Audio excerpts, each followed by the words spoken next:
Ouais, 15h48. Wallah, je viens d'ouvrir les yeux. C'est pas ma faute, les filles. Wallah, j'ai pas compris. Hier, il nous a fait presque une nuit blanche. Vous savez à quelle heure il a dormi? 8h du matin. Voilà. Je vous ai dit, mon fils, il est connecté à New York. Mais là, j'ai vraiment pas compris. Hein. Oh là là, j'ai mal à la tête. Oh.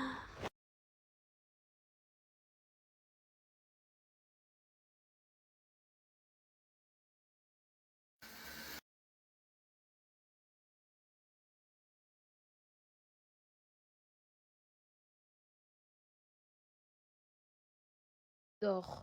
C'est le moment de dormir. Alaykoum salam wa rahmatullahi wa barakatuh. Alors, qu'est-ce que je donne à mes chats? Je donne la marque Onat et je me fais livrer à domicile. C'est mes amis de longue date. Les filles, une grossesse, ça se cache vraiment, vraiment très facilement. Tu vois, des gens qui parlent, ah, elle a grossi, donc peut-être qu'elle est enceinte, tu vois. Mais ça se cache un ventre. Quand t'es sur les réseaux sociaux, tu montres que ce que t'as envie de montrer. Donc, mon buste, mon visage. Bah, en fait, j'ai découvert un truc. C'est que quand un bébé, il a faim, tout ce qu'il veut, c'est du halib. Tu vois ou pas? Donc, ça veut dire, quand il est en grande, grande faim, tu lui donnes le biberon. Il va chercher à téter, parce que tu vois, tu vas lui donner ta main, il va téter ta main. Tu lui donnes ta joue, il va téter ta joue. Là, tu lui donnes le biberon. Il va téter. Il y a du halib qui va sortir. Au début, il peut faire, qu'est-ce que c'est? Non, non, non, non. Mais au final, il a faim. Il pète la dalle. Donc, c'est-à-dire, il va finir par le boire. On alterne sans biberon. Pour les bébés. Attends, je vais en faire une autre story. Mais, du coup, à quoi j'ai pensé avec cette situation, pardon. C'est les bébés qui refusent de prendre le sein. Tu sais, du jour au lendemain, ils veulent plus le sein et tout. Je me dis, pareil. Voilà, ton bébé, il pète la dalle, il crise. Qu'est-ce que tu fais? Le sein, il veut pas. Tu ne lui donnes pas de biberon. Ça m'est jamais arrivé cette situation, mais je pense que je ferai comme ça. Vas-y, si tu veux manger, c'est le sein ou rien. Il va finir par se nourrir. Comment c'est donné, tu vois. Et je pense que c'est juste une petite question de patience. Après, je reprécise que je n'ai pas encore vécu cette situation. Et qui pense que ça peut pas marcher, mon idée, attrapez pas ma veste.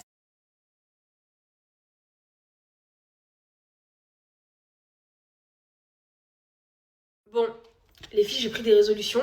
Je vous avais demandé qu'est-ce que je peux changer dans mon alimentation. Oui, c'est du cola, mais laissez-moi riche encore la fin de semaine. D'accord? Si vous...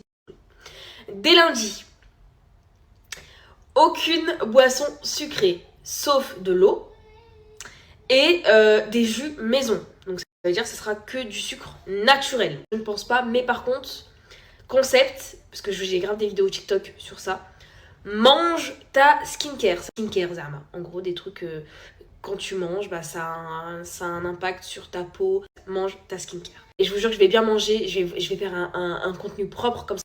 Faites. Mais je vous le dis, Inch'Allah, on va faire les courses à grands frais. Machin, nanana, vu que le lait, ça donne des boutons. Bref, voilà, on va être dans des repas anti-inflammatoires. Vous me soutenez là-dedans parce que voilà que ça va pas du tout être... On verra, mais...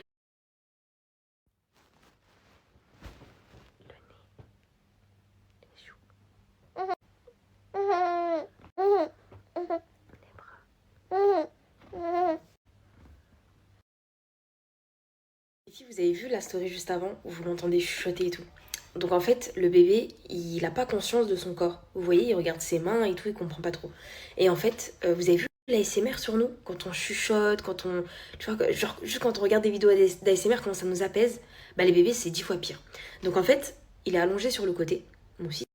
Et ce que je fais, c'est que pour lui montrer tout son corps, qu'il en prenne conscience et tout, tu vas le caresser. Tu vois, et tu chuchotes en même temps.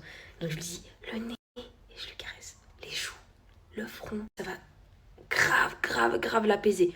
Je sais pas comment j'ai découvert ça, mais quand je vous ai dit, en fait, pour endormir un bébé, il y a plein de trucs qui fonctionnent. Parce qu'il y a des trucs qui vont pas marcher sur ton enfant, mais sur d'autres enfants, ça va marcher. Il aime trop.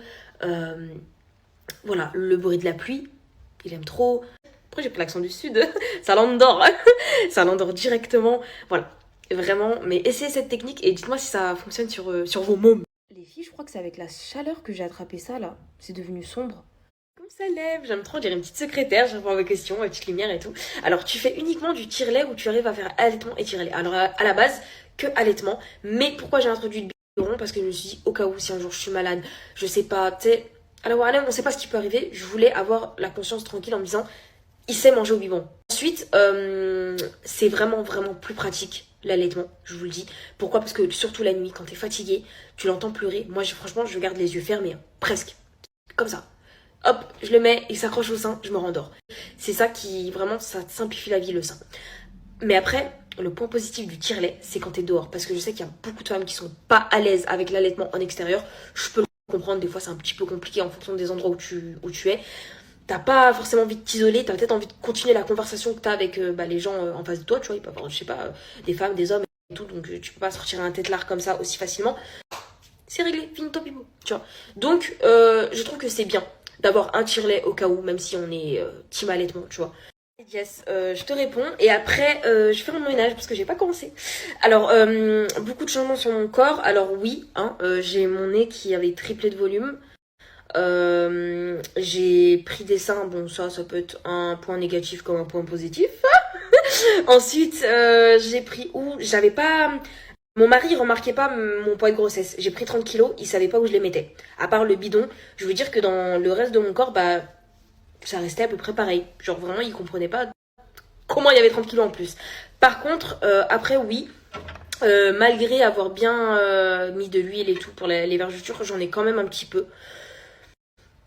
Ça va, on va dire je m'accepte. Après bon voilà, t'as un petit peu le ventre, la peau du ventre qui pendouille un petit peu. Je ne sais pas si avec du sport ça part. Il y en a, ça va partir. Il y en a, va falloir passer par la chirurgie. Une fois, il y en a, vont accoucher, hop, blanche. Mais ça va, ça va, je le vis.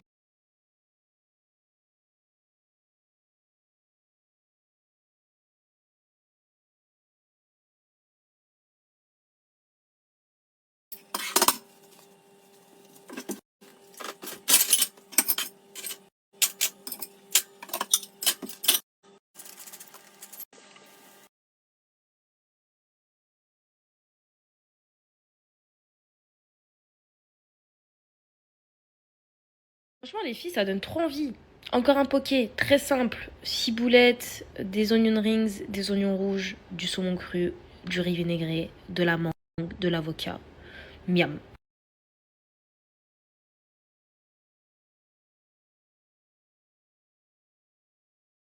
Alors ça, c'est moi qui goûte du vin blanc et mon restaurant préféré. Vous savez, dans les boissons, c'était trop bon. J'ai léché mon assiette. Enchaîné avec un petit, non, une petite, oui, une petite. La viande est, voilà, des fraises.